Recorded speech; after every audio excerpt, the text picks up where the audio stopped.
Assalamualaikum warahmatullahi wabarakatuh. Waalaikumsalam warahmatullahi Yang saya hormati Bapak Kepala Cabang Dinas dalam hal ini diwakili oleh Pak Kasih SMA. Yang saya hormati Bapak Ketua MKKS SMA dan SMK di Baru, teman-teman kepala sekolah SMA, SMK dan SMP serta teman-teman operator SMP di Baru. Izin Pak Bu, saya mungkin langsung mengarah ke teknis terkait dengan bagaimana sih anak-anak kita. Iya, bagaimana sih anak-anak kita caranya mendaftar? Iya. Bapak dan Ibu, teman-teman sekalian, jadi begini, yang banyak kesalahan sampai hari ini di sistem kami itu bukan aplikasinya, Pak Bu, tetapi tetapi bukan aplikasi maupun server. Jadi laporannya itu kebanyakan error disebabkan oleh anak-anak sendiri. Nah, yang ingin kami disclaimer yang pertama, apakah kalau anak-anak tidak ikut pra pendaftaran, dia tetap bisa ikut pendaftaran? Bisa. Jadi pra pendaftaran ini, kami disclaimer lagi, ibaratnya seperti simulasi supaya anak-anak terbiasa. Keluarnya anak-anak yang ikut pra pendaftaran, dia bisa enjoy nanti kerja di mana saja. Iya, dia bisa enjoy isi biodatanya di mana saja tanpa perlu banyak tanya sana sini. Nah, itu kalau dia ikut pra pendaftaran, Bapak dan Ibu. Nah, kemudian yang kedua, biodatanya juga tidak akan terlalu banyak diperbaiki. Seperti itu. Ya. Nah, jadi Bapak dan Ibu izin, kalau misalkan yang sudah mendaftar biodatanya tidak sampai 100%, apakah itu masalah? Tidak, tidak ada masalah. Iya. Yang 100% nanti itu, yang 100% nanti itu, yang nanti jadi masalah kalau tidak 100%, kalau dia sudah verifikasi di sekolah tujuan, sudah diperiksa berkasnya tidak ada masalah, tapi di akunnya belum 100%. Nah, itu yang masalah. Iya. Bapak dan Ibu izin saya share screen. Saya akan simulasikan terkait dengan bagaimana sih anak-anak kita. Ya, izin Bapak dan Ibu, karena saya menggunakan laptop. Ini saya menggunakan laptop. Jadi yang pertama Pak Bu, di sini kalau di laptop dia tampilannya seperti ini. Nah, kalau untuk yang tampilan HP, cari tombol login. Nah, kesalahan banyak anak-anak itu Pak Bu, dia jawab ini pertanyaan. 2 tambah 6 8 dia jawab. Akhirnya bertanya lah di mana login. Iya. Jadi jadi dia klik login di sini Pak Bu, login. Nah, di sini yang dimasukkan adalah NISN-nya anak kita. Iya, NISN-nya anak kita. Nah, ini juga yang banyak kesalahan anak-anak karena diminta masukkan NISN yang dia ketik seperti ini Bapak dan Ibu. Yang dia ketik itu NISN, bukan nomornya. Nah, ini yang paling banyak Pak Bu di laporan kami karena terbukti juga screenshot yang dimunculkan seperti itu. Jadi izin Pak Bu saya mengambil data satu orang ini, kemudian tanggal lahirnya. Ini saya klik, selalu saya misalkan setelah itu klik login. Nah, jadi akan tampil nanti informasi seperti ini Bapak dan Ibu anak-anak. Ada lanjut, kemudian sudah itu diklik lanjut. Ya, klik saja dulu lanjut Bapak dan Ibu. Nah, nah, ini data belum lengkap. Nah, kalau ada ini tadi yang kami maksud Bapak dan Ibu, kalau ada data seperti ini anak-anak kita enggak usah khawatir. Iya, karena pada dasarnya Pak Bu, di sistem kami anak itu sudah terdata dia akan memilih SMA nanti. Seperti itu. Iya. Jadi begitu anak itu sudah login Pak Bu, dia pilih jenjang SMA, pasti sudah akan terdata. Iya. Nah, ini Bapak dan Ibu, misalkan dia melengkapi, maka klik lengkapi data pribadi. Iya. Nah, di sini misalkan dipilih melanjutkan sekolah, diklik melanjutkan sekolah, lanjut. Nah, kemudian di sini dia memeriksa datanya. Nah, asal sekolahnya sudah benar, kemudian mereka klik lanjutkan.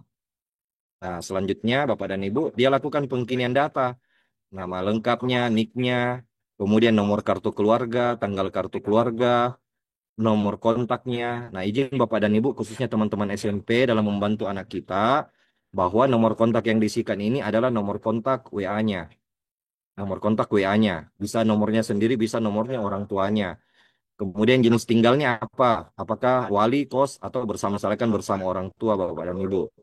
Nah, Bapak dan Ibu, ini misalkan dia klik Bapak dan Ibu, ini tidak akan terklik jenis tinggalnya ketika dia tidak mengisikan nomor kakaknya dulu. Nah, inilah Bapak dan Ibu yang banyak terjadi kemarin kesalahan. Katanya tidak mau diklik, tidak mau tersimpan. Nah, setelah kami periksa datanya, nomor kartu keluarganya belum diisi. Nah, Bapak dan Ibu, ini harus diisi semua. Karena kapan? Kalau tidak diisi semua, kemudian diklik simpan, maka datanya akan kembali normal. Jadi data ini semua harus diisi, Bapak dan Ibu. Kalau dia tinggal bersama wali, maka harus diisi juga. Nik walinya berapa, nama walinya siapa. Seperti itu, Bapak dan Ibu. Setelah lengkap semua, diklik lanjutkan. Nah, nah, di sini melakukanlah pengisian data dirinya. Iya.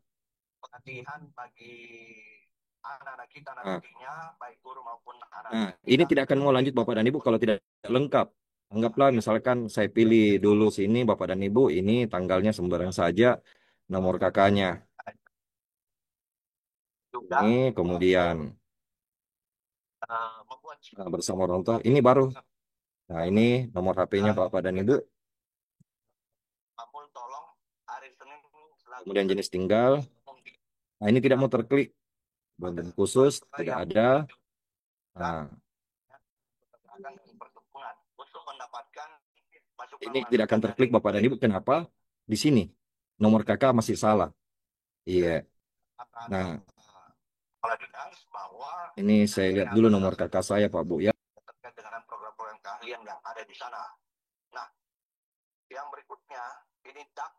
Nah, ini kapan misalkan nomor kakak belum benar, Bapak dan Ibu, ini pasti tidak mau tertekan di sini nomor kakak. Iya. Ini dilewati, kemudian klik lanjutkan. Nah, kalau sudah Bapak dan Ibu benar, itu pasti lanjut.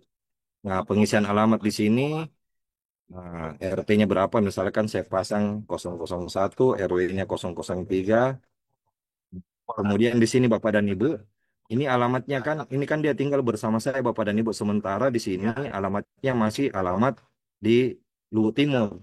Nah, ini caranya Bapak dan Ibu anak kita kalau di laptop itu enaknya seperti ini. Jadi saya buka Google Maps. Google Maps.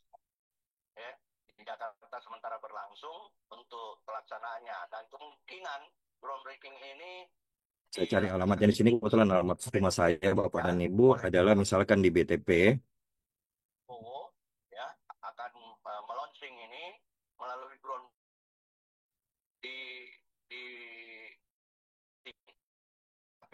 Ini saya perbesar.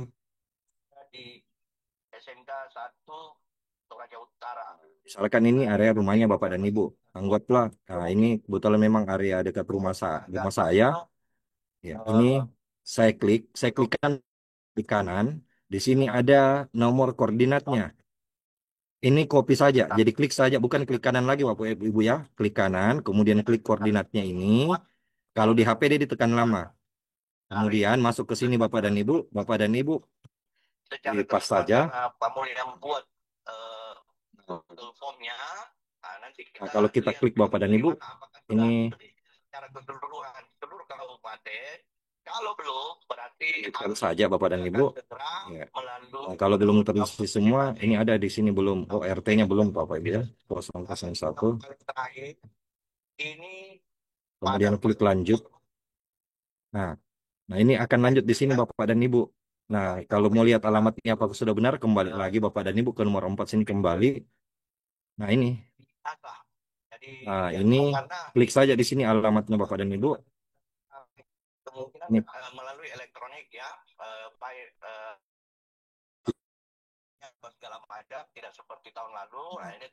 Ini akan berubah sendiri kalau misalkan tadi dari Google Maps.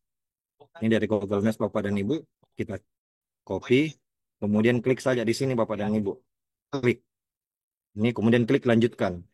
Mapsnya itu nanti akan berubah setelah sekian jeda 2 menit seperti itu Bapak dan Ibu. Alamat Maps ini akan berubah sesuai dengan lintang yang dimasukkan. Nah, klik lanjutkan. Selanjutnya Bapak dan Ibu, ini nanti anaknya mau lanjut ke mana? SMA kah atau SMK? Nah, kalau pilih SMA, kita klik SMA. Kalau klik SMK, klik SMK. Nah, kebetulan ini anak saya mau lanjut ke SMA Bapak dan Ibu. Jadi saya klik SMA, kemudian klik simpan dan ajukan. Nah, kalau ada kesalahan seperti ini Bapak dan Ibu daftar nomor kontak tidak valid, ya kita kembali lagi. Nah, apa sih? Jadi ada pesannya di sini. Nah, ini masih belum valid nomor kontaknya. Perbaiki lagi nih. Jadi misalkan Bapak dan Ibu, saya rasa mungkin itu dulu yang bisa saya sampaikan kepada kita semua. Yang klik lanjutkan, ya sudah. Kemudian pilih jenjang. Ini anak ini memilih jenjang SMA, simpan dan ajukan. Nah, ini lagi nomor kakak tidak valid. Nah, kalau misalkan ada yang tidak valid Bapak dan Ibu, itu pasti dikembalikan terus. Iya.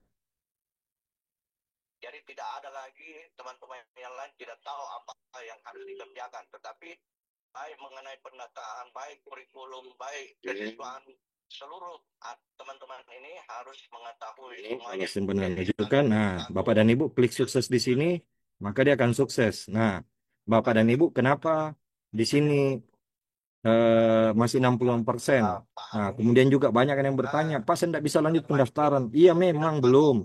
Ini baru pra pendaftaran Bapak dan Ibu, khususnya teman-teman operator SMP. Jangan khawatir dengan hal seperti ini. Nah, berikutnya Pak, Bu, bagaimana sih dengan nilai rapornya kalau dia mau tambah? Jadi dia klik nilai rapor. Nah, di sini Pak Bu nilai rapor, tambah nilai rapor di sini. Yang dijumlah adalah misalkan pilih semester. Misalkan semester ini, 5 semester terakhir Pak Bu ya. Mata pelajarannya adalah nilai rata-rata tiap semester. Klasifikasi pelajarannya adalah semua. Nilainya Pak Bu, ini misalkan ada sekolah yang memberikan nilai pengetahuan dan keterampilan. Jadi cara perhitungannya, nilai pengetahuan ditambah keterampilan, nilai pengetahuan ditambah keterampilan, dibagi dua, kemudian ditambah, jadi setiap bidang studi, nilai pengetahuan ditambah keterampilan dibagi dua, kemudian hasilnya itu ditambah semua berapa jumlah pelajaran yang ada di rapor tersebut pada semester itu, selanjutnya dibagi dengan berapa mata pelajarannya. Jadi misalkan nih Bapak dan Ibu, matematika, pengetahuan, keterampilan 90-90. Kemudian apalagi nih? Bahasa Indonesianya 80, pengetahuan, keterampilan 90. Itu dijumlahkan dulu baru bagi dua. Selanjutnya dijumlah keseluruhan nilai itu dijumlah, kemudian dibagi dengan berapa jumlah mata pelajaran yang ada di rapor tersebut yang memiliki nilai. Jadi yang memiliki nilai jangan sampai mata pelajarannya ada tapi tidak ada nilainya. Nah, itulah dibagi dan itulah menghasilkan rata-ratanya. Misalkan 90 Bapak dan Ibu. Klik simpan. Untuk nilai rata-rata itu dua angka di belakang koma Bapak dan Ibu. Jadi nilai rata-rata yang diinput adalah dua angka di belakang koma. Iya. Nah, ini Bapak dan Ibu ini belum tampil. Ini yang disebut dengan delay system. Jadi jangan langsung dulu klik nilai tambah rapor. Reverse dulu Bapak dan Ibu. Nah, ini ada delay system namanya kan yang kita pilih selanjutnya. Ini 2022-2023. Mata pelajarannya ini misalkan nilainya 85. Klik simpan. Sukses ini berarti dia tersimpan Bapak dan Ibu. Ah, atau misalkan kita mau lihat dulu sejenak di sini dashboard. Oke. Nah, di sini memang belum tampil Bapak dan Ibu. Belum tampil ya karena ini ada delay system. Delay system itu sekitar 1 sampai 2 menit. Nah, tinggal dilihat saja di sini di dashboard Bapak dan Ibu. Dashboard di sini ada 2 kali nilai rapor berhasil ditambahkan. Berarti pada dasarnya dia sudah tersimpan, hanya belum tampil di sistem. Belum tampil di sistem. Iya. Nah, belum tampil di sistem Bapak Ibu ya. Saya tambah lagi nilai rapor misalkan ini, kemudian ini, pilih mata pelajaran ini, nilai misalkan 85. Sukses. Kita lihat di dashboardnya Bapak dan Ibu. Nah, dashboardnya itu nilai rapor berhasil ditambahkan lagi. Jadi ada 3 kali penambahan nilai rapor. Ini pada dasarnya sudah tersimpan di server, hanya belum tampil di sini Bapak dan Ibu. Nah, ini disebut dengan delay system. Itu tidak ada masalah. Jadi sekali lagi Bapak dan Ibu kalau tidak tampil, anak-anaknya tidak tampil, sampaikan saja. Itu tidak ada permasalahan karena delay system. Nah, prestasi. Nah, prestasi di sini Bapak dan Ibu kalau anak-anaknya punya prestasi. Nah, untuk prestasi sekalian saya sebutkan di sini, prestasi ini Bapak dan Ibu hanya bisa diakui kalau sudah dikurasi oleh Dinas Pendidikan. Jadi kalau ada sertifikatnya anak tak Bapak dan Ibu, WA saja di cabang dinas, nanti teman-teman cabang dinas meneruskan ke saya untuk dikurasi. Nah, kebetulan hadir teman-teman sekolah di sini, sekolah tujuan SMA dan SMK, selain OSN, selain FLS 2N, selain STQ, selain MTQ, dan PES Parawi, atau yang sejenisnya yang saya sebut tadi Bapak dan Ibu, kalau anak ini tidak membawa surat kurasi prestasi yang dikeluarkan oleh Dinas Pendidikan, maka prestasinya tidak diakui. Jangki dulu periksa sertifikatnya. Iya. Tapi kalau dia bawa bawa surat, jadi surat itu nanti kami akan memudahkan Bapak dan Ibu, kami pasti minta nomor kontaknya. Nomor kontak anak ini. Jadi surat nanti akan kami langsung tujukan ke calon murid. Di situ suratnya dengan ini Dinas Pendidikan menerangkan bahwa nama ini prestasinya pada ajang ini diakui sebagai prestasi kabupaten juara dua dengan nilai sekian. Nah, silahkan. Itu nanti teman-teman di operator sekolah tujuan memverifikasi betulkah hasil kurasi kami, sertifikatnya itu benar. Nah, keputusan Dinas Pendidikan bisa dibatalkan oleh sekolah ketika dalam verifikasi faktual ternyata berkas yang dibawa atau yang di-store itu palsu ke Dinas Pendidikan. Nah, dalam hal ini teman-teman sekolah, sekolah tujuan segera membuat surat, melalui kepala sekolah ditujukan ke kami bahwa kami bermaksud membatalkan hasil kurasi Dinas Pendidikan atau mengoreksi hasil kurasi Dinas Pendidikan. Maksudnya mengoreksi begini. Misalkan kami, namanya manusia Bapak dan Ibu, kami menyampaikan bahwa anak ini adalah juara kabupaten. Tapi ternyata berdasarkan hasil sertifikat yang ada, itu adalah tingkat provinsi. Nah, silahkan teman-teman panitia langsung menghubungi saya atau Pak Haji Junior selaku tim kurasi untuk melakukan koreksi. Nah, hasil koreksi itulah, hasil perbincangan itulah untuk menguatkan nanti teman dari panitia sekolah membuat surat koreksi, kemudian kami akan membalas surat koreksinya tersebut apabila koreksi yang dilakukan oleh teman-teman sekolah benar. Tapi kalau koreksi yang dilakukan oleh teman-teman sekolah tujuan salah, maka tetap surat yang dibawa anak itu yang berlaku. Demikian Bapak dan Ibu. Nah, terakhir Bapak dan Ibu, jangan lupa anak-anak kita setelah setelah ini untuk mengubah passwordnya Bapak dan Ibu. Iya, jadi ubah passwordnya. Password lamanya tadi tanggal lahirnya, kemudian password barunya. Passwordnya harus berisi minimal 8 karakter, ada gabungan huruf besar dan huruf kecil, serta ada kandungan angka. Demikian Bapak dan Ibu untuk terkait dengan aplikasi ini. Nah, kami dari Dinas Pendidikan serta teman-teman dari sekolah tujuan itu eh, adalah pra pendaftaran ini kami minta bantuannya teman-teman di SMP ini membantu. Jangan verifikasi Pak Bu ya. Jangan verifikasi datanya, mohon. Kenapa? Jangan sampai seperti ini. Ternyata anak ini hanya mengaku-mengaku saja. Kan kalau di SMP itu tidak wajib memeriksa kakaknya, tidak wajib datang ke rumahnya, betulkah ini anak tinggal di sini? Nah, mohon tidak dilakukan hal seperti itu. Jadi kalau ada yang minta verifikasi, tanyakan saja ke anaknya, sabar Kina, tunggu Ki saja nanti di sekolah tujuan yang verifikasi. Kami di sekolah ini hanya membantu ada anak-anakku sekalian mendaftar. Nah, kecuali kalau ada yang mau dibantu betulkan datanya Pak Bu. Nah, ini kami mohon dari Dinas Pendidikan serta SMA, dari teman-teman SMA mohon kiranya membantu anak-anak kita melakukan pembetulan datanya. Nah, bagaimana kalau misalkan teman-teman dari MTS, anaknya ternyata NISN anaknya belum terdata? Mohon dikonfirmasikan dengan lengkap NISN-nya, namanya, dan tanggal lahirnya ke teman SMP. Nanti teman SMP, teman SMA, sorry ya, ke salah satu SMA atau SMK. Nanti teman-teman panitia SMA SMK mengonfirmasikan ke cabang dinas untuk dicekkan dan melakukan penarikan data terhadap anak tersebut. Kalau sudah terlanjur terverifikasi, tidak ada masalah. Kalau sudah terlanjur dia pilih SMA terus mau daftar SMK, masih bisakah dirubah? Bisa. Kalau sudah terlanjur diverifikasi bisa Bapak dan Ibu karena nantinya yang sudah dikatakan verifikasi itu verifikasi SMP secara aturan Bapak dan Ibu, verifikasi nanti dikatakan 100 itu adalah ketika sudah di sekolah tujuan. Ah, jadi masih bisa merubah ketika masuk pendaftaran. Jadi di pra pendaftaran ini sebetulnya tujuan utamanya adalah simulasi anak-anak kita. Jadi tolong jangan juga bikin panik anak-anak tak Bu, karena kalau panik anak-anak tak, kami pasti yang diserang bertubi-tubi. Bayangkan ini Pak Bu pra pendaftaran 2.000 tiap hari kami terima aduan. Makanya tadi saya tekankan bahwa pra pendaftaran ini tujuan utamanya adalah simulasi dan pemetaan siapa sih yang mau masuk SMA dan SMK seperti itu, Ji. Bukan untuk memastikan datanya anak itu benar. Kepastian data anak itu benar hanya akan dilakukan di sekolah tujuan. Jadi itu intinya Bapak dan Ibu.